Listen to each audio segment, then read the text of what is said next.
Cuando recibí el primer mensaje de Fernanda, ya pasaban de las 11 de la noche. Me escribió por WhatsApp, y el tono no era el habitual. Ella siempre había sido directa, bromista, incluso en sus momentos más pesados. Pero esa noche su mensaje tenía una extraña pausa. Solo decía: ¿tú también has visto gente rara rondando por la unidad? Necesito contarte algo. Yo vivía en el mismo conjunto habitacional que ella desde hacía varios años. Unos edificios cuadrados, con pintura descascarada, entre las calles Sur 105 y Avenida Texcoco. De esos lugares donde uno conoce a todos los vecinos, aunque no por elección, sino porque las paredes son tan delgadas que oyes desde las peleas hasta las recetas de cocina. Fernanda era mi amiga desde la prepa. Se había mudado sola al edificio D, 2 entradas al lado del mío, y trabajaba como recepcionista en una clínica dental. Vivía al día, como la mayoría de nosotros, pero era de las pocas que siempre se preocupaban por el entorno. La que mandaba reportes cuando alguien dejaba bolsas de basura en la banqueta, la que se metía a grupos de vecinos para exigir alumbrado público, y hace unos días, la que se atrevió a denunciar que la estaban extorsionando. Yo supe lo de la extorsión hasta después. Aquella noche solo le respondí que si quería venir a mi departamento a platicar, pero nunca contestó. A la mañana siguiente, me levanté con el sonido de su mamá gritando en la entrada del edificio. Fernanda no había regresado a dormir. ¿La buscaron? Claro que sí. La señora fue a levantar el acta en el Ministerio Público de Ermita. Pegaron carteles por la colonia, en los postes, en los locales de comida rápida frente al mercado de Santa Cruz. Su foto, esa donde sale con los labios pintados de rojo y la mirada directa, apareció por todos lados. Pero conforme pasaron los días, algo empezó a oler raro, literal y figuradamente. Yo decidí hablar con algunos vecinos. Esos días anduve más paranoico de lo normal. Había notado ciertos coches que se estacionaban en la esquina y no bajaba nadie. Motocicletas con 2 tipos que pasaban lento frente a los edificios. No era novedad. Estamos en Iztapalapa y uno ya sabe que hay cosas que mejor no se preguntan. Pero esto se sentía diferente. Era como si alguien estuviera cuidando que nadie se metiera en lo que no le importaba. Y luego vino la confesión de don Hilario, el portero del edificio F. La chica esa, Fernanda, ¿no? Me preguntó si podía revisar las cámaras, que porque alguien había dejado una cartulina en su puerta. Una cartulina. ¿Te imaginas? Como en los videos de narcos. Me enseñó el video. Era borroso, captado desde una de esas cámaras viejas que más que seguridad dan ansiedad. Se veía a un tipo con casco de motocicleta dejar algo en el tapete de Fernanda a las 2 de la madrugada. Un sobre Manila. Luego, simplemente se fue caminando, como si nada. El video duraba menos de 10 segundos. Después supe que el sobre tenía fotos de Fernanda en distintos momentos del día. Saliendo de su trabajo, subiendo al micro, entrando al mercado. Junto con las fotos, había una nota. Sabemos dónde vives. Cállate, o te callamos. Fernanda fue a denunciar. La mandaron de un lado a otro. Primero al Ministerio Público, luego a Fiscalía de Delitos Patrimoniales, después a otra que ni ella misma recordaba el nombre. Nadie la tomó en serio. Decían que seguramente era un exnovio, que tal vez exageraba. El 5º día tras su desaparición, se corrió el rumor de que la habían visto en una vecindad de Tepito. La señora, su madre, fue hasta allá con la esperanza de traerla de regreso, pero nada. Yo, mientras tanto, me comía las uñas en mi departamento, preguntándome si debería contar lo que Fernanda me había mandado, porque después del primer mensaje, sí me escribió otra vez. Me llegó en la madrugada del 3er día, cuando ya estaba oficialmente reportada como desaparecida. Me siguen, no digas nada. Si me pasa algo, fue por lo de la denuncia. Hay algo muy sucio aquí. Y luego nada más. Silencio total. Decidí ir a su departamento. El lugar estaba cerrado con cinta policial, pero un vecino me dejó pasar por la ventana del patio común. No buscaba hacerme el héroe, solo necesitaba entender. En su cuarto, sobre el escritorio, encontré un folder amarillo. Estaba semioculto debajo de una pila de revistas. Contenía varias copias de denuncias, nombres subrayados, placas de vehículos escritas a mano. Incluso una lista de departamentos del edificio H y K, con nombres de inquilinos tachados y notas al margen como no trabaja, renta solo en efectivo, entra y sale con mochilas.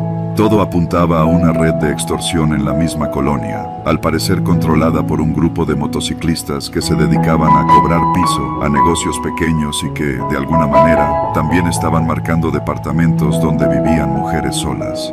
Lo peor es que parecía que alguien del mismo comité vecinal estaba involucrado. Había copias de correos enviados por Fernanda a la delegación, reportes con fotos, capturas de pantalla de conversaciones de vecinos que se hacían los desentendidos. Fernanda lo había investigado sola y había llegado muy lejos. Llevé el folder a la fiscalía, pero lo perdieron. Eso dijeron, lo extraviaron. Fui a la prensa, pero nadie quiso publicar nada sin una fuente directa.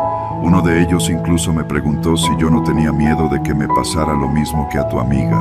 La verdad es que sí tenía miedo, pero más miedo me daba quedarme callado. Así que hice algo simple, subí todo a internet. Los documentos, las fotos, los nombres, incluso los videos de las cámaras que don Hilario me compartió en una USB. Lo compartí en Reddit, en Twitter, en páginas de denuncias ciudadanas. Usé perfiles falsos, escribí como si fuera otra persona. Solo quería que alguien más lo viera, que alguien le creyera, y funcionó, al menos en parte. Un mes después, llegaron federales, supuestamente por una denuncia anónima. Hubo cateos en los edificios H y K, arrestaron a 3 tipos. Uno era parte del comité vecinal, otro trabajaba en una refaccionaria de la esquina. El tercero era un policía en activo. Lo sacaron esposado por la entrada principal mientras varios vecinos grababan con sus celulares y fingían sorpresa. De Fernanda, nada. No hubo cuerpo, no hubo carta, no hubo explicación. Han pasado 6 meses. Me cambié de departamento. No he podido dormir bien desde entonces. A veces, juro que la veo. En el vagón del metro, entre la gente, en la fila del banco, en la calle, en una sombra que se mueve más rápido de lo que debería. Pero nunca es ella. A veces, cuando paso por donde estaba su edificio, dejo flores en la entrada. No porque crea que está muerta, sino porque ella fue la única que se atrevió a decir lo que todos sabíamos, que la colonia estaba podrida, que la podredumbre estaba adentro, no afuera, y que nadie, absolutamente nadie, iba a hacer nada, hasta que una mujer desapareciera, y desapareció, y aún así, nadie vino a buscarla, solo yo, y ya es demasiado tarde. Soy Mauricio, y hasta hace poco vivía en un fraccionamiento llamado Los Encinos, en las afueras de Tlalnepantla, Estado de México. La historia que estoy a punto de contar no tiene fantasmas, ni demonios, ni brujas, solo personas reales. Y eso es precisamente lo que la hace peor. Cuando llegamos a vivir ahí, el fraccionamiento tenía poco más de 5 años de haberse construido. Todo estaba relativamente nuevo. Casas con acabados sencillos, calles bien asfaltadas, áreas verdes con juegos infantiles y vecinos que saludaban por costumbre aunque ni se supieran tu nombre. Nosotros rentábamos. Yo trabajaba desde casa y mi esposa se encargaba de un pequeño local de uñas en una de las calles principales. Lo que más me gustaba de Los Encinos era el parque central. No era muy grande, pero tenía bancas, árboles y un módulo de juegos de metal con resbaladilla, columpios y una pequeña casita de madera donde los niños se metían a jugar.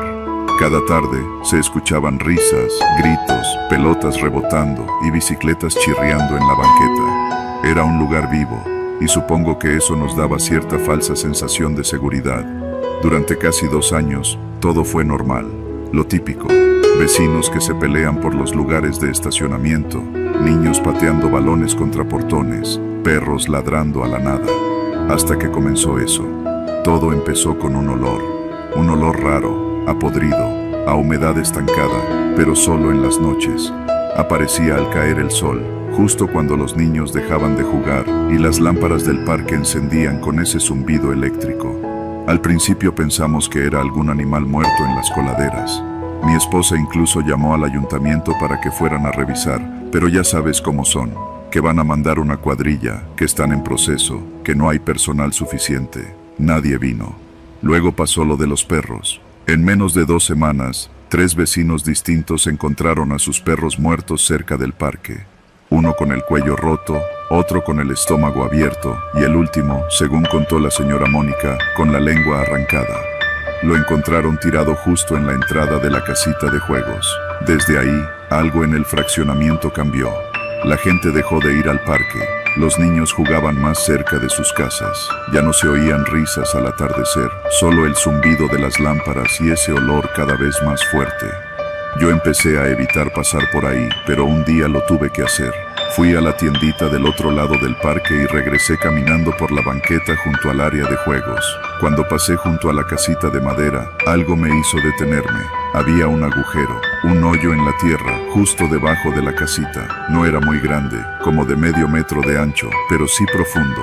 Y lo peor, el olor venía de ahí. Asqueroso, penetrante, como carne descompuesta. Pensé que algún perro había cavado ahí y dejado algo muerto, así que al llegar a casa se lo conté a mi esposa. Me dijo que al día siguiente se lo diría al administrador del fraccionamiento. Pero no dio tiempo. Esa misma noche, los policías llegaron al fraccionamiento. No era común ver patrullas ahí, mucho menos con las torretas encendidas. Me asomé por la ventana y vi a varios oficiales bajando con lámparas y guantes de látex. 2 iban directo al parque. Sentí que el estómago se me apretaba. Algo estaba mal, muy mal. Salí. Muchos vecinos ya estaban afuera. Nos hicimos bolas cerca del área de juegos, mientras un oficial ponía una cinta amarilla. Luego llegó una ambulancia. No sabíamos nada, nadie decía nada, pero después lo supe. Encontraron restos humanos en el agujero. Primero dijeron que era un cuerpo. Luego, en los días siguientes, confirmaron que no era uno, sino varios cuerpos. Al menos 5, dijo un reportero que vino a cubrir el suceso. Cadáveres en descomposición, envueltos en bolsas negras, enterrados debajo de la tierra donde jugaban nuestros hijos. No puedo explicarte lo que se siente saber que a menos de 10 metros de donde cenas, había cuerpos enterrados desde quién sabe cuándo. Nadie en el fraccionamiento volvió a dormir igual. Los noticieros se presentaron el siguiente día. Las versiones comenzaron a mezclarse, que si era una fosa de narcos, que si el terreno había sido usado antes como tiradero clandestino, que si era una venganza o incluso un ritual. Ninguna autoridad nos daba respuestas claras. Solo dijeron que la investigación estaba en curso y que había indicios de actividades delictivas. Una semana después, llegó la noticia que lo cambió todo. Uno de los cuerpos era de una mujer desaparecida hacía 3 años, reportada en otra colonia de Tlalnepantla. Lo reconocieron por un tatuaje en la muñeca y las placas dentales. Eso implicaba que los cuerpos llevaban años enterrados ahí, y sin embargo, nadie había notado nada. Ni los niños, ni los albañiles que pusieron la estructura de juegos, ni los encargados del mantenimiento. ¿O sí? Porque a partir de ese momento, varios vecinos comenzaron a recordar cosas, frases sueltas, comentarios de niños, cosas que en su momento no parecieron importantes. Mamá, aquí huele feo, como a sangre vieja. Ayer vi un hueso blanco donde está la arena. Mi primo dice que vio una mano en la tierra. Cosas así. Palabras de niños que los adultos descartamos como imaginación. Yo me fui. No inmediatamente, pero lo hice. Al mes siguiente dejé el fraccionamiento.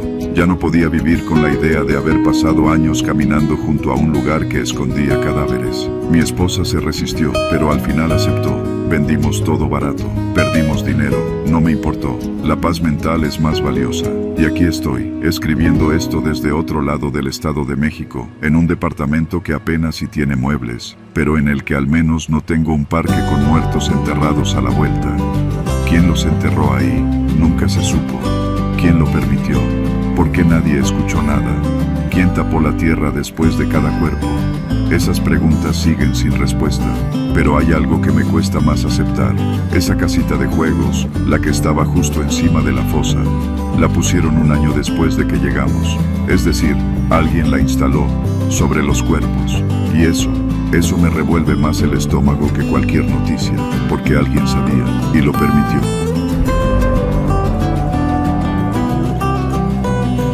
Mi nombre es Manuel, soy arquitecto, aunque hace unos años dejé el despacho donde trabajaba para independizarme. No me quejo, vivo de mis proyectos y, aunque no soy rico, tampoco me falta.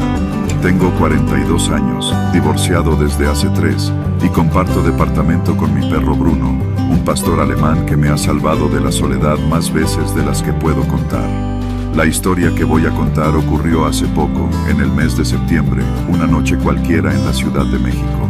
no hay fantasmas ni demonios, solo un tipo común como yo, enfrentándose a algo mucho más real y aterrador. El poder sin rostro, ese que te puede destruir en segundos y desaparecer sin dejar rastro.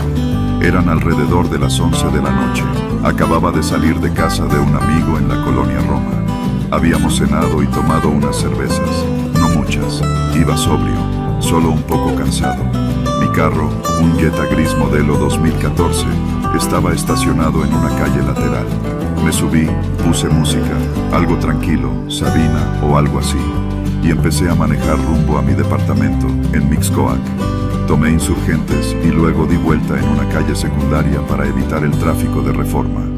Ahí fue cuando lo vi. Una patrulla blanca con franjas azules, luces apagadas, estacionada de forma extraña, como en espera. No le di importancia, no estaba haciendo nada mal, así que seguí conduciendo. Pero en cuanto pasé junto a ellos, encendieron las luces y comenzaron a seguirme.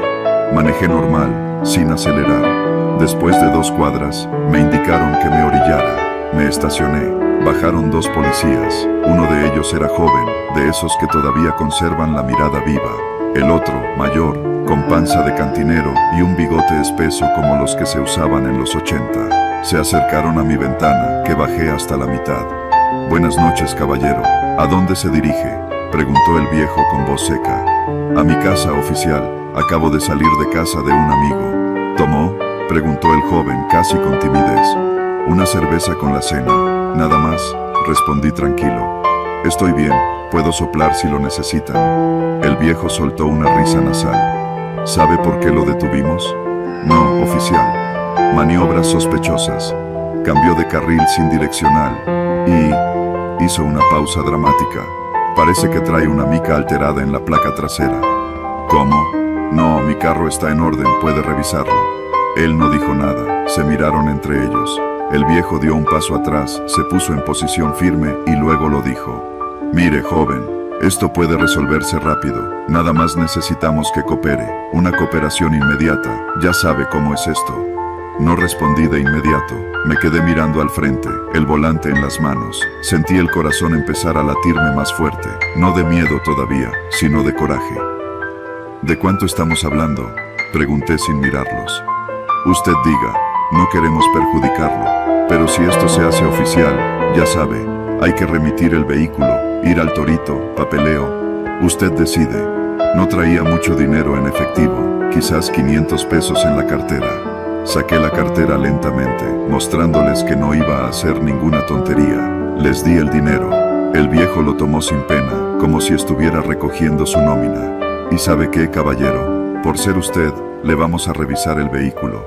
Procedimiento de rutina», dijo con una sonrisa torcida. No me dio tiempo de responder. El joven ya estaba rodeando el coche. Revisaron la cajuela, los asientos, incluso el cofre. No dijeron nada. Al final, el viejo me palmeó la ventanilla. «Buen viaje, arquitecto, y maneje con cuidado. Nunca se sabe qué puede pasar en estas calles». Subieron a la patrulla y se fueron. Yo me quedé ahí un momento, con las manos en el volante, la música aún sonando de fondo. Respiré hondo. No era la primera vez que escuchaba historias así, pero vivirlo es distinto. Me sentí sucio, humillado. Pensé en denunciar, pero ¿a quién? ¿A la misma policía? No había testigos, no tenía pruebas, solo quedaba seguir. Tomé camino a casa, pero no había avanzado ni 10 minutos cuando vi que otra patrulla me seguía. Esta vez eran diferentes. Otro modelo de unidad. Me volvieron a detener. El mismo pretexto. Maniobras extrañas, revisión preventiva, y otra vez la frase, cooperación inmediata. Algo no cuadraba, era demasiada coincidencia. No traía más efectivo. Cuando se los dije, el oficial, este sin bigote, de complexión delgada y voz chillona, me pidió que bajara del vehículo. ¿Por qué?, pregunté. «Bájese, por favor, es por seguridad». Salí. Uno de ellos me puso las manos sobre el cofre. Revisaron mis bolsillos, la cartera, nada fuera de lo común. Pero entonces se alejaron con mi licencia y comenzaron a hacer una llamada. La conversación fue breve, murmurada. No pude oír bien, pero uno de ellos dijo claramente mi nombre completo por el radio. «¿Hay algún problema?», pregunté. «Espérenos tantito, arquitecto», me respondió uno, y sonrió como si supiera algo que yo no. Minutos después, apareció otra patrulla, esta sin logos, pero con torreta. Bajó un tipo con chamarra de cuero. No era policía, al menos no uniformado. Se acercó, me miró de arriba a abajo. ¿Usted es Manuel de la Vega? Asentí. Suba al vehículo, tenemos que hablar. ¿De qué? ¿Quién es usted? No estamos aquí para hacerle daño, solo queremos hablar. Es un tema de interés privado. Hay personas que están preocupadas por lo que usted ha estado haciendo. Me negué. Dije que no entendía nada, que exigía hablar con un abogado. Pero cuando volteé, ya no estaban las primeras patrullas. Solo él, su camioneta, y dos sujetos más que habían salido de la nada. El tipo se me acercó. No se ponga difícil, arquitecto, no le conviene. Mire, no lo queremos joder, pero hay ojos puestos en usted desde hace rato. Los planos que entregó para ese desarrollo en la colonia Doctores, las modificaciones a las licencias. Alguien se molestó. Ahí lo entendí. No era una detención por error, era un aviso. Y lo peor es que no sabía quién lo enviaba. El gobierno, una constructora, un narcopolítico. En este país, todos juegan sucio y todos están conectados. No subí a la camioneta, no me tocaban, solo me hablaron. Pero lo suficiente para que esa noche durmiera con las luces encendidas y el teléfono en la mano, esperando que no regresaran. Desde entonces, cada vez que veo una patrulla, cada vez que alguien me llama por mi nombre sin yo conocerlo, me recorre una sensación, como si estuviera desnudo frente a algo que no puedo controlar. No hay monstruos en esta historia, solo el país que te tragas y levantas la cabeza más de la cuenta. Aprendí la lección. Aquí, a veces, sobrevivir no es tener fuerza, es saber cuándo agachar la mirada y tener lista siempre una cooperación inmediata.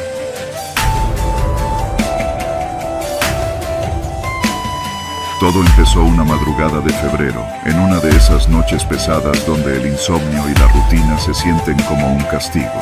Había salido del trabajo cerca de las 11 de la noche, después de cerrar la tienda de conveniencia donde llevaba 3 años clavado.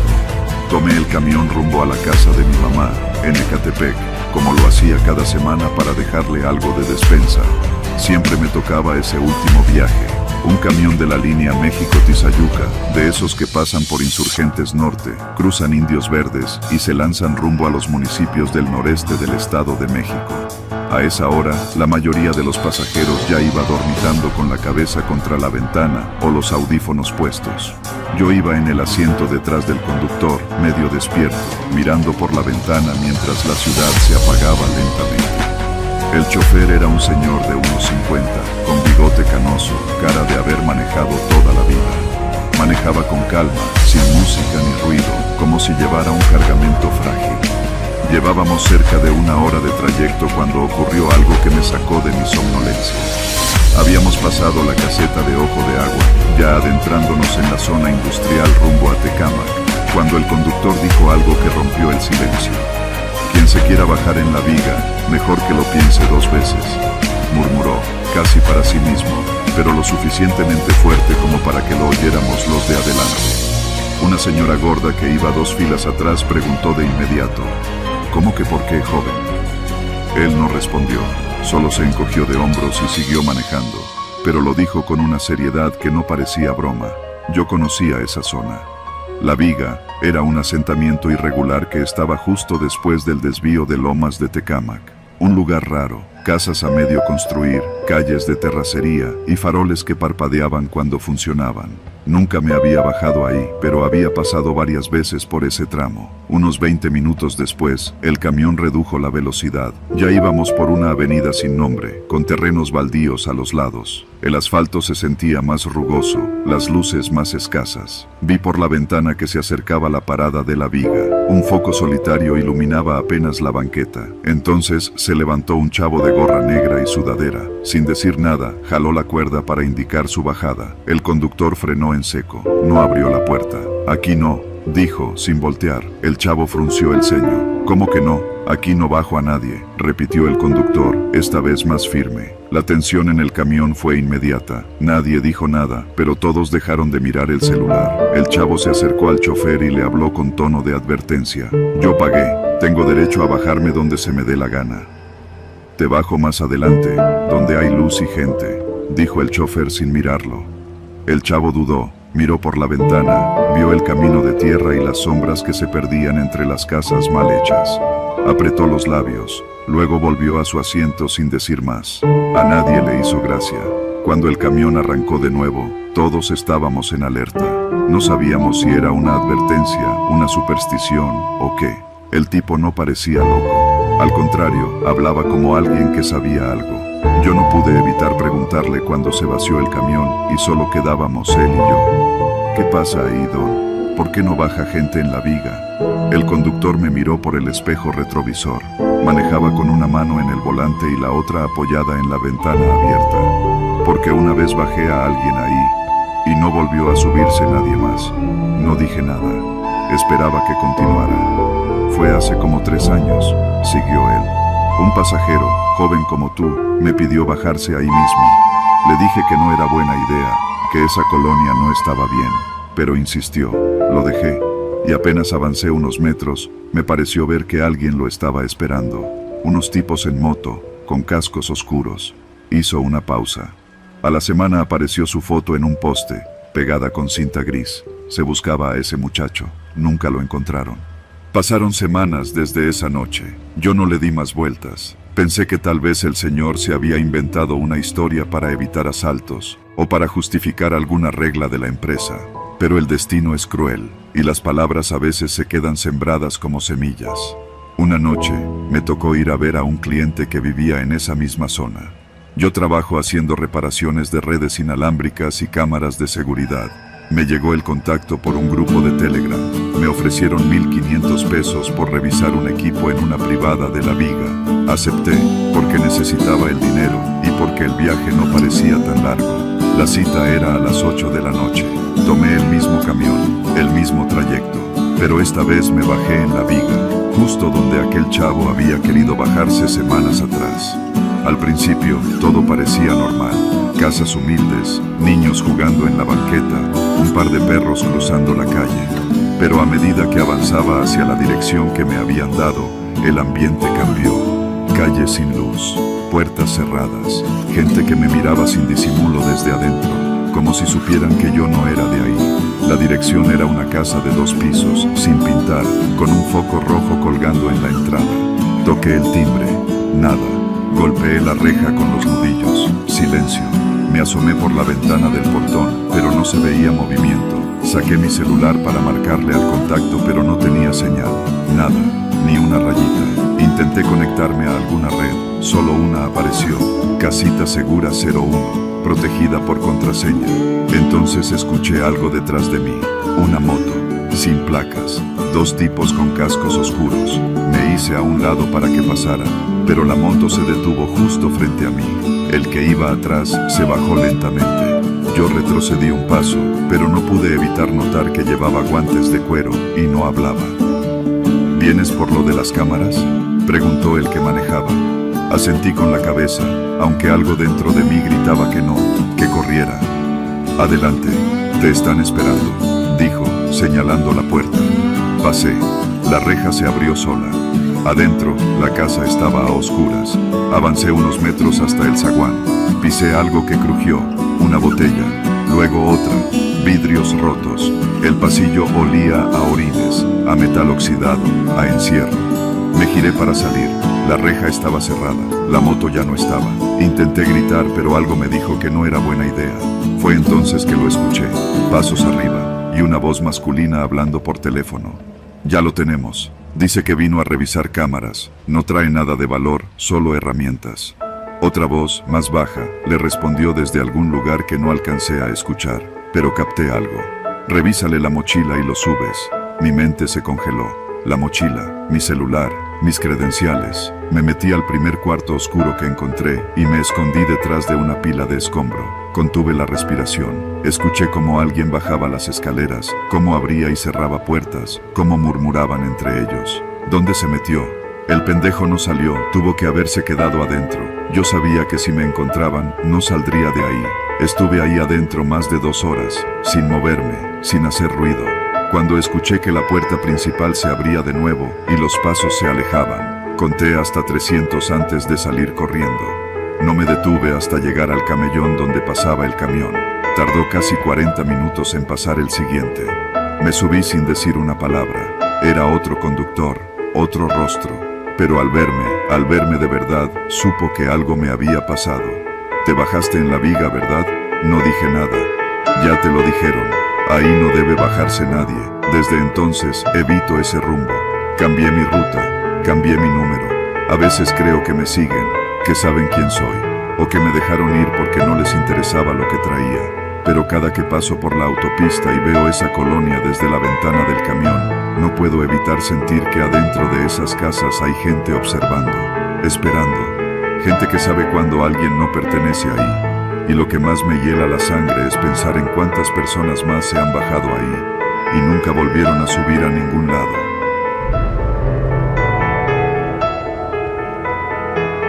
Trabajo como auxiliar de almacenaje en una empresa de importación de autopartes ubicada en Vallejo, en el norte de la Ciudad de México. Es un parque industrial viejo, lleno de bodegas enormes, oficinas apagadas a las 6 de la tarde y avenidas amplias con alumbrado a medias. La zona es funcional, no bonita. A veces se siente vacía, a veces se siente peligrosa. Ese viernes salí más tarde de lo normal. Me había quedado actualizando una entrada en el sistema que se trabó todo el día, y cuando finalmente marqué mi salida, eran casi las 9 de la noche. Mis compañeros ya se habían ido, así que el estacionamiento lucía desierto. Solo estaba mi Nissan gris y, a unos metros, una camioneta negra estacionada junto a la banqueta, en un lugar donde normalmente no se permite. Una Suburban, o algo parecido. Grande, elegante, llantas gruesas, cristales polarizados hasta el frente. No podía ver si había alguien adentro. Al principio no le di importancia. En Vallejo siempre hay vehículos extraños rondando. Gente de logística, camionetas de paquetería, escoltas de ejecutivos. Eso me dije. Encendí el motor, me persigné como siempre y salí por la calle Norte 59 rumbo a Insurgentes. Revisé el retrovisor. La camioneta se puso en movimiento casi al mismo tiempo que yo. Giró en la misma dirección. Mantuvo la distancia. No había razón para sospechar, pero algo dentro de mí empezó a tensarse. Quizás fue que no encendió las luces de inmediato, o que, a pesar de que avancé despacio en el primer tope, la camioneta no me rebasó, solo me seguía, preciso, a la misma velocidad. Llegando a la esquina con Poniente 134, hice una maniobra poco habitual. Tomé hacia la derecha, por una calle angosta que bordea la vieja estación de tren.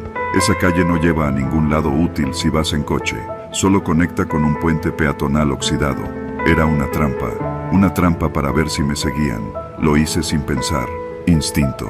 La camioneta giró detrás de mí. Sentí que algo me apretó el estómago. No puede ser casualidad. Frené en seco, sin bajarme. Abrí la ventana. Silencio. Solo escuchaba mi motor encendido. Nadie me rebasaba. Nadie bajaba del otro vehículo. Di un volantazo y regresé a la avenida. Aceleré. La camioneta también. Mi celular estaba en la mochila, en el asiento del copiloto. Metí la mano a tientas, sin dejar de ver el camino. Lo desbloqueé con la cara. Marqué a mi hermano. Ocupado. Maldije en voz baja. Pensé en irme directo a mi casa en Coyoacán, pero algo me decía que no debía llevar a nadie hasta allá. Así que me desvié al Walmart de Tlatilco, uno que siempre tiene vigilancia. Entré al estacionamiento. La camioneta pasó de largo. Me estacioné cerca de la entrada. Respiré hondo. Me bajé y fingí revisar las llantas. No vi a nadie. Tal vez era paranoia. Decidí entrar al Walmart. Caminé por los pasillos sin ver realmente los productos. Solo quería ganar tiempo. Cuando salí, la camioneta negra estaba otra vez estacionada justo enfrente de la salida. Esta vez con las luces apagadas. Mi corazón dio un vuelco. No había duda. Ahora estaba seguro. Me estaban siguiendo. No sabía por qué. No tengo deudas. No le debo favores a nadie. No tengo enemigos. No cargo efectivo. Ni siquiera soy alguien importante. Entonces, ¿por qué? Encendí el auto sin mirar en su dirección. Salí del estacionamiento y tomé Calzada Vallejo hacia el sur. Ya no me importaba el camino. Lo único que quería era perderlos. El tráfico era escaso. Solo algunos taxis y uno que otro camión de carga. Pero la Suburban seguía ahí, a la distancia, pero constante. Llegando al cruce con eje central tomé una ruta aún más extraña. Me metí a una calle lateral, luego otra, zigzagueando entre talleres cerrados y zonas industriales sin vida. Pensaba que los perdería, pero cuando salí a un punto más iluminado, la vi de nuevo. Atrás, siempre atrás. Mi mente trabajaba a 1000 por hora. ¿Y si no era una camioneta? ¿Y si era gente armada? ¿Y si se trataba de un intento de secuestro express? ¿O de robo? Lo peor no era el miedo, era no entender el porqué. Busqué una patrulla, una base de policías, algo. Pero a esas horas y en esa zona no hay nada. Solo rejas, portones, perros sueltos, todo cerrado. Tomé circuito interior, pasé por el metro La Raza. Allí hay más movimiento. Pensé en detenerme frente a una estación de policías del Metrobús, pero la camioneta aceleró de repente. Ahora venía más cerca, demasiado cerca. Vi cómo se cambió al carril izquierdo. Por un segundo pensé que me iba a rebasar. Me pegué a la derecha, buscando la salida a Ricardo Flores Magón. Entonces el vehículo frenó de golpe y se quedó atrás. No sabía si alegrarme o entrar en pánico. Pensé que tal vez me estaban dejando en paz, pero al mirar el retrovisor noté que había otro coche más atrás, un Aveo gris sin placas, también con vidrios polarizados. Mi sangre se heló. ¿Eran más de uno? Giré bruscamente en la siguiente esquina, luego otra vez, otro giro. Intenté un patrón sin sentido, y aún así, uno de los autos siempre aparecía detrás, como si me estuvieran coordinando. Tomé una decisión, crucé al centro por eje 1 y me dirigí hacia la Alameda. A esa hora, todavía hay gente, y sabía que cerca del Hotel Hilton hay siempre presencia de la policía turística. Dejé el auto estacionado en doble fila y corrí directamente hacia un grupo de policías que vigilaban la zona. Les dije la verdad, que me seguían, que no sabía quién, que llevaba más de media hora así. Uno de ellos pidió apoyo por radio, otro me acompañó de regreso a mi coche. La camioneta negra no estaba, tampoco el Aveo. Me escoltaron hasta la estación de policía en la colonia Guerrero. Me ofrecieron levantar un reporte, pero sin placas y sin evidencia no había mucho que hacer. Ni cámaras, ni testigos, ni agresión directa, solo miedo. Me tomaron datos. Me recomendaron cambiar mi ruta y horario por unos días. Al llegar a casa, mi mamá ya me esperaba. Me preguntó por qué llegaba tan tarde. No le dije nada, no quería preocuparla. Dormí poco esa noche. Revisé la cerradura de la puerta varias veces. Desconfié del sonido de cada motor que pasaba por la calle. A la mañana siguiente no fui a trabajar. Me quedé viendo por la ventana durante horas. A media mañana, mi vecino me avisó que una camioneta negra había estado rondando la cuadra por unos minutos. No se detuvo, no bajó nadie, solo pasó despacio, lenta, como si buscara algo, o a alguien. Desde entonces no he vuelto a salir del trabajo sin que alguien me acompañe. Mi jefe me permitió ajustar mi horario. Me compré una cámara de tablero, cambié de número, me mantengo alerta, porque no sé quiénes eran, no sé qué querían, pero siguen allá afuera y saben quién soy.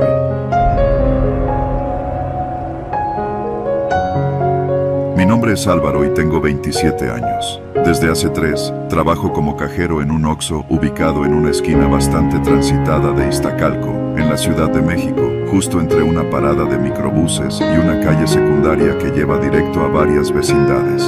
El Oxxo tiene de todo, viejitas que vienen por su recarga de saldo, chavos de secundaria buscando dulces y hasta godines de una oficina cercana que llegan por su café en las mañanas. La tienda nunca cierra y por eso también nunca sabes qué clase de gente te va a tocar atender. Mi turno regular es el vespertino, de 2 de la tarde a 10 de la noche. Pero esa semana, por una falla con el sistema de horarios y la renuncia inesperada de un compañero, me pidieron cubrir el turno nocturno por un par de días. Acepté por necesidad, me urgía el dinero. El horario de 10 de la noche a 6 de la mañana es el que nadie quiere, por razones obvias. No solo es cansado, sino que también pasan cosas raras. La primera noche fue tranquila. Un par de borrachos entraron por cigarros y chicles. Un taxista se llevó una bolsa de papas y una bebida energética. Nada que no hubiera visto antes. Pero la segunda noche, algo cambió. Eran cerca de las 2 de la mañana. La calle afuera estaba desierta, como siempre a esa hora. Dentro del Oxxo solo estaba yo, acomodando las botellas en el refrigerador del fondo, con los ojos ya medio cerrándose por el sueño. No había entrado nadie en más de 20 minutos. El único sonido era el zumbido del aire acondicionado y el bip ocasional del sistema cuando alguien abría una de las puertas del refrigerador. Me encontraba hincado, reacomodando las Coca-Colas, cuando escuché el sonido del mensaje de WhatsApp en el teléfono corporativo del Oxxo, ese que solo usan los supervisores o para cuestiones de emergencia. Me levanté de inmediato. Nadie usaba ese número a esa hora, salvo que hubiera un problema grave. La pantalla estaba encendida y el mensaje decía: sigue atendiendo o te matamos. Pensé que era una broma. Me reí nervioso, incluso respondí: ¿quién eres? A los pocos segundos, llegó otro mensaje: estás solo, no hagas llamadas, mira hacia la cámara sobre la caja. Se me secó la boca, sentí un calor recorrerme el rostro.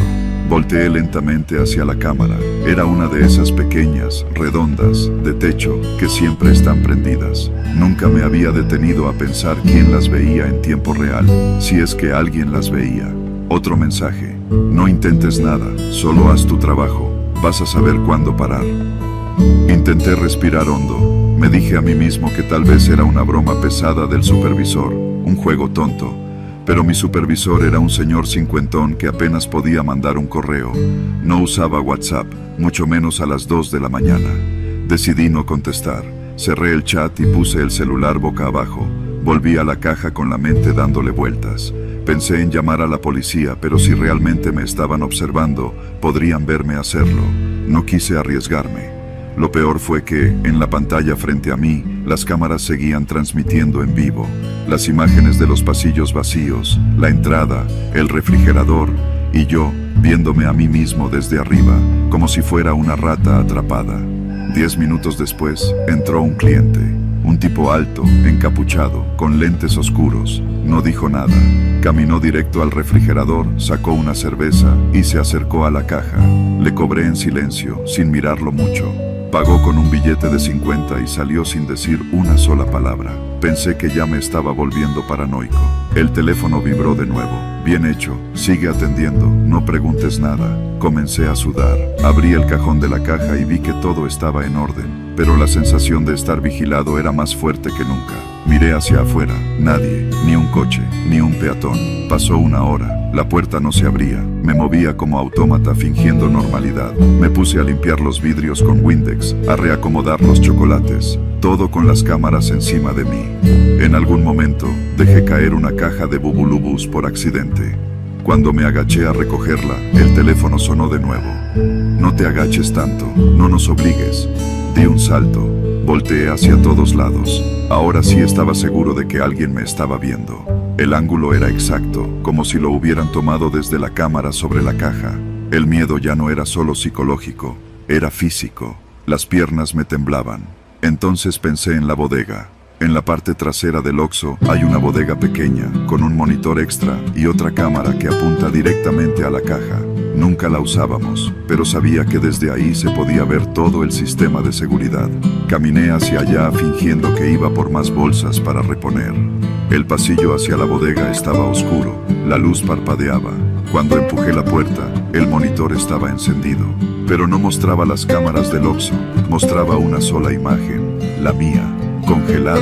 Era una foto, una captura, en la que estaba en la caja, hincado, recogiendo la caja de Bubulubus. Sentí que algo se me rompía dentro. Alguien estaba grabando más allá del sistema del Oxxo. Alguien tenía control de las cámaras, o había más cámaras de las que yo conocía. Salí corriendo al área de ventas. No sabía qué hacer, si salir corriendo, si apagar todo, si llamar a alguien. Y entonces entraron 2 hombres. Uno de ellos traía una mochila, el otro, un casco de moto. Me miraron sin decir nada, se acercaron a la caja, no pidieron nada. El del casco se inclinó sobre el mostrador y dijo en voz baja: no te metas, Álvaro, solo sigue atendiendo, esto no es contigo. El de la mochila sacó un celular y lo puso sobre la caja. Me mostró el chat, era el mismo número del que me habían llegado los mensajes. Haz tu trabajo, si lo haces bien, mañana no recordarás esto, dijo, como si estuviera leyendo un guión. Marqué los productos de la mochila sin preguntar. No eran productos del Oxxo, eran cajas pequeñas, cerradas con cinta gris. No tenían marcas. Ellos simplemente las dejaron sobre el mostrador.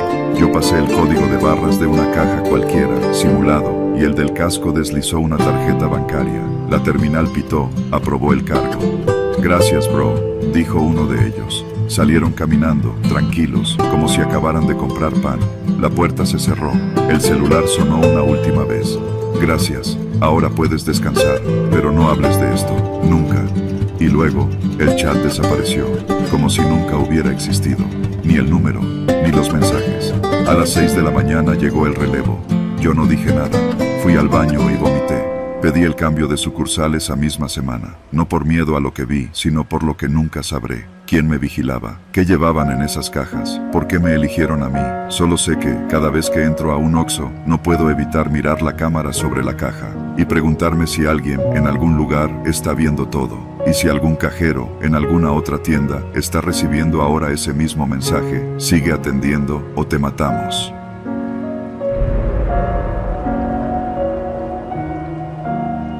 Cuando uno piensa en morir, se imagina un accidente, una enfermedad, un error estúpido. Pero yo nunca pensé que una camioneta blanca, con vidrios polarizados, estacionada frente a mi casa en Nezahualcóyotl a las 2 de la mañana, iba a ser el inicio de lo peor. No fue el motor lo que me despertó, fue el silencio. El tipo de silencio que te arranca el sueño porque tu cuerpo sabe que algo no cuadra. Me levanté como siempre que oía ruidos raros, a oscuras, sin hacer ruido, con el corazón bombeando un poco más fuerte. Me asomé por la ventana del segundo piso y ahí estaba, una camioneta Suburban, grande, blanca, sin placas, sin moverse, encendida. No era raro ver camionetas rondando la colonia por la noche. A veces eran narcos, a veces ministeriales, a veces ambos. Lo que me inquietó fue que no se iba. Bajé a la cocina con sigilo, tomé un cuchillo del cajón, uno largo, de esos de pan, aunque sabía que si era lo que sospechaba, esa hoja no servía de nada. Me recargué contra la pared junto a la ventana y apagué el foco del porche. La camioneta seguía ahí. 3 minutos, 4, 10, y entonces bajaron. 5 hombres, todos armados, no con pistolas, sino con rifles, cuernos de chivo. Lo supe por el diseño curvo del cargador. Uno de ellos tenía un radio en la pechera, otro, una mochila táctica. No se movían con prisa, pero tampoco parecían buscar a cualquiera. No estaban robando casas, estaban buscando a alguien, y tocaron mi puerta. ¿Aquí vive Julio Ramírez?, dijo uno con voz seca. Mi esposa se despertó por el golpe. ¿Quién es?, me preguntó desde el cuarto. Solo le hice señas con el dedo sobre los labios. No encendí luces. No respondí. Lo peor que podía hacer era confirmar que alguien estaba dentro. Desde la mirilla vi que el que habló se acercó un paso más. No venimos a hacerles daño si cooperan, dijo. Mentía. Yo ya sabía cómo operaban esos. Aunque cooperaras, te llevaban. Y si te llevaban, no regresabas. Mi esposa se acercó en silencio, en bata. Se le notaba el pánico en los ojos. ¿Qué pasa?, preguntaron por mí, con nombre y apellido. La policía, negué. La policía no llega en camionetas sin placas, no con armas largas, no a las 2 de la mañana. Le pedí que se llevara a mi hija al baño, que se encerrara con ella y no saliera hasta que yo subiera por ellas. Su mirada se clavó en mí, entendió sin palabras. Subieron en silencio. Escuché el cerrojo del baño cerrarse desde el otro lado. La voz afuera repitió mi nombre, Julio Ramírez. Dijo que si no salía, iban a tumbar la puerta. Empezaron a golpearla con la culata de un arma. La madera retumbó. Un golpe, 2, 3. Tenía segundos. Corrí a la cocina, abrí el refrigerador, retiré el cajón de las verduras. Atrás estaba la llave de paso del gas. La cerré. No era mucho, pero era algo. Subí las escaleras mientras el ruido abajo aumentaba. Ya no era solo un hombre. Escuché varios pasos, el rechinar del metal. Estaban usando una palanca. En el baño, mi hija lloraba en silencio. Un llanto seco, contenido. Mi esposa sostenía su boca con la mano.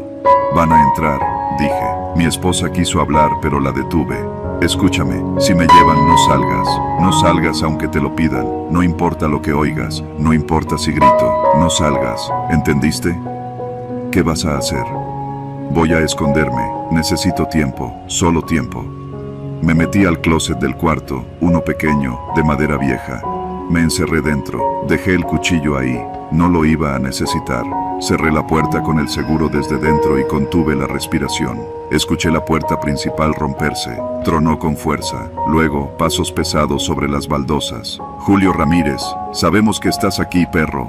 Dieron vuelta por toda la casa. Abrieron la cocina. Golpearon muebles. Pisaron fuerte. Luego subieron. Los escalones crujieron bajo su peso. Cada paso me helaba. Uno de ellos gritó que el baño estaba cerrado. Golpearon la puerta. Escuché la voz de mi esposa. Estoy con mi hija, mi esposo no está, se fue ayer, un golpe más. No vamos por ustedes, salgan y no les pasa nada. Mentira. Uno intentó abrir el cuarto, forzaron la cerradura, entraron.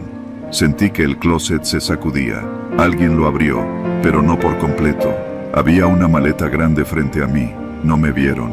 Uno dijo, no está, seguro brincó por la azotea. Pendejo, gritó otro. Aquí está su cartera, mierda. La había dejado en el buró. Escuché una cachetada, luego, una orden. Búsquenlo en la azotea. Revisa las casas de los lados. Los pasos se alejaron.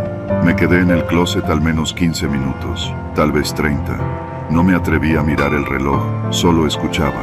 Gritos afuera, pasos sobre los techos, luego, disparos, al menos 3. Le siguieron gritos. No podía saber si alguien estaba herido, tal vez uno de ellos, tal vez un vecino. No podía moverme.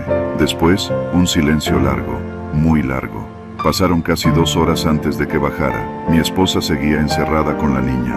La puerta principal estaba destrozada, el marco hecho astillas, toda la sala revuelta. El cuchillo estaba tirado en el suelo, como si lo hubieran encontrado. Miré por la ventana, la camioneta ya no estaba, la colonia estaba muda, nadie salía, nadie preguntaba. Llamé a mi cuñado, un policía en Chalco, me dijo que no hiciera nada, que no denunciara, que lo que fuera que había pasado, me buscaba a mí. No entendía, yo no tenía enemigos, no debía dinero, nunca me había metido con nadie. Te confundieron, dijo, pero su voz no sonaba convencida. Esa misma noche hicimos maleta, 3 mochilas, una para cada uno. Tomamos un taxi hasta el paradero de Pantitlán, de ahí un autobús a Toluca. Rentamos un cuarto por noche en un hotel viejo. Pasamos 2 semanas ahí, no salíamos, no hablábamos con nadie. Mi esposa no dormía, yo tampoco. Solo mi hija parecía no haber entendido del todo. Pasaron 20 días hasta que pudimos rentar un cuarto en Querétaro con un contacto lejano. Cambié mi número, borré mis redes, me desaparecí. No supe nunca quién me buscaba. No dejaron recado, no hubo seguimiento. Solo la certeza de que, una noche, 5 hombres con armas largas llegaron a mi casa sabiendo mi nombre y que yo solo estoy vivo porque algo, en su cadena de decisiones, falló. Quizás alguien les dio mal la dirección, quizás me confundieron con otro. O quizás me perdonaron por algo que nunca supe haber hecho. Lo único que tengo claro es esto: no vuelvo a usar mi nombre, ni en voz alta, porque en este país cuando preguntan por ti con armas largas, no es porque quieran saludarte.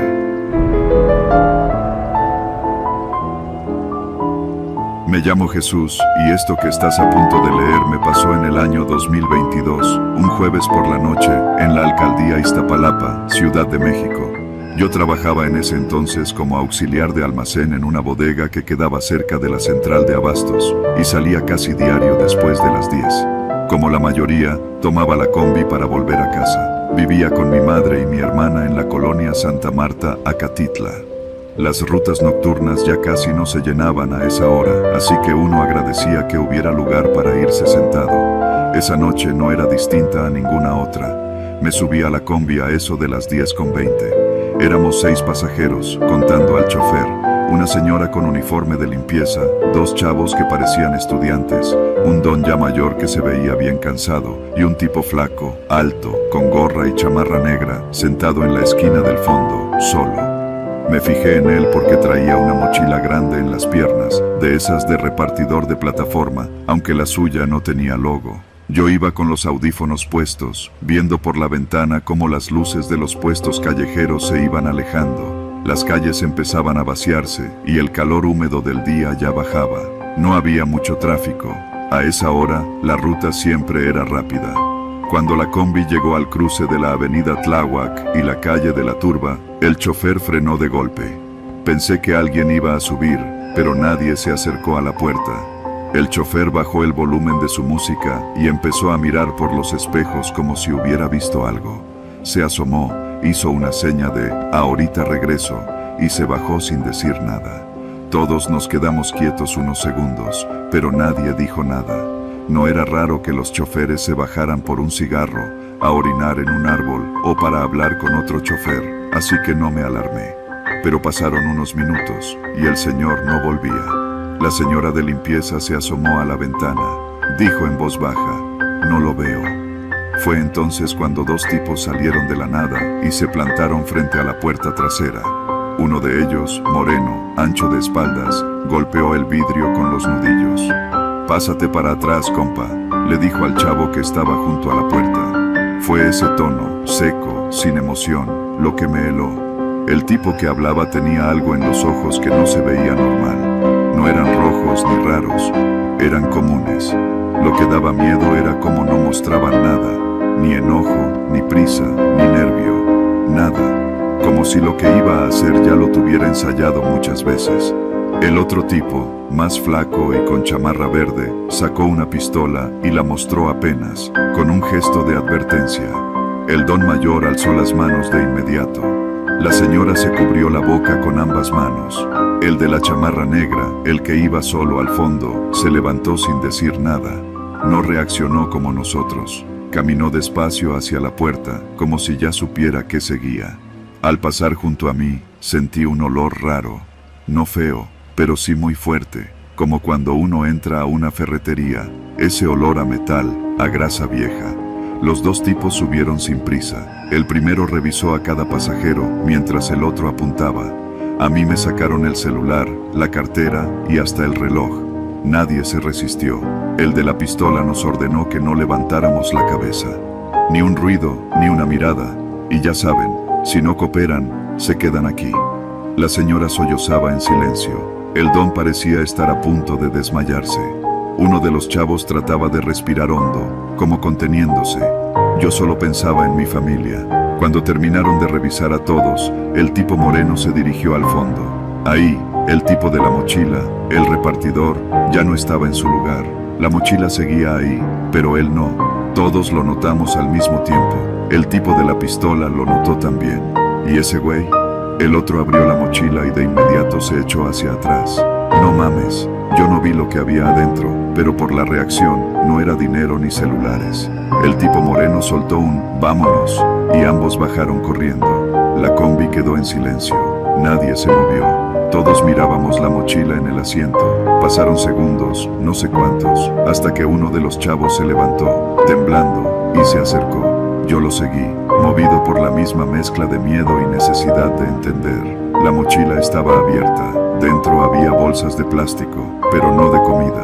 Eran bolsitas con polvo blanco, paquetes envueltos en cinta, como los que uno ve en las noticias cuando decomisan droga. Pero lo más raro no era eso. Lo raro fue lo que encontramos en el fondo. Una placa de policía de la Ciudad de México. No era falsa, se notaba vieja, usada. Tenía una identificación con foto. El mismo rostro del tipo que iba en la combi, pero con el uniforme. No sabíamos qué hacer. El chavo quiso sacar su teléfono, pero recordó que se lo habían robado. Yo aún tenía el mío porque lo llevaba oculto en el calcetín. Llamé al número de emergencias, tartamudeando, sin saber cómo explicar lo que acabábamos de vivir. En menos de 15 minutos, llegó una patrulla. El chofer regresó justo antes que ellos, con la cara pálida. Dijo que lo habían bajado entre los dos hombres y lo habían amarrado con cinta en un poste. No lo golpearon, solo lo inmovilizaron. No entendía nada. Cuando los policías vieron la mochila y la placa, se pusieron serios. Uno de ellos hizo una llamada de inmediato. Luego nos pidieron que bajáramos y nos llevaron a declarar. Esa noche no dormí. Nos tuvieron en la delegación hasta las 3 de la mañana. El agente que tomó mi declaración me preguntó muchas veces si estaba seguro de que el tipo con la mochila había subido con nosotros. Le dije que sí, que iba sentado al fondo, que lo vi bien, que estaba ahí. El agente solo asentía, sin mirarme mucho. Semanas después, me buscaron de nuevo. Un comandante, esta vez. Quería que identificara al hombre de la foto en una lista. Lo reconocí de inmediato. El comandante me miró con una mezcla de incredulidad y resignación. Este hombre murió hace 4 años. Lo mataron en un operativo. Iba de encubierto. Nunca recuperamos su placa. No supe qué decir. Me quedé callado, con el estómago revuelto. ¿Quién era entonces el tipo que subió esa noche? ¿Por qué dejó la mochila? ¿Por qué parecía que sabía lo que iba a pasar? No volví a tomar esa ruta. Me cambié de trabajo al poco tiempo. Pero desde entonces, cada que subo a una combi, reviso bien quién está a bordo, y a veces, solo a veces, me parece ver de nuevo a ese tipo, sentado al fondo, con la mochila entre las piernas, como esperando a que algo vuelva a pasar. Y lo más inquietante de todo es que ya no sé si quiero saber por qué.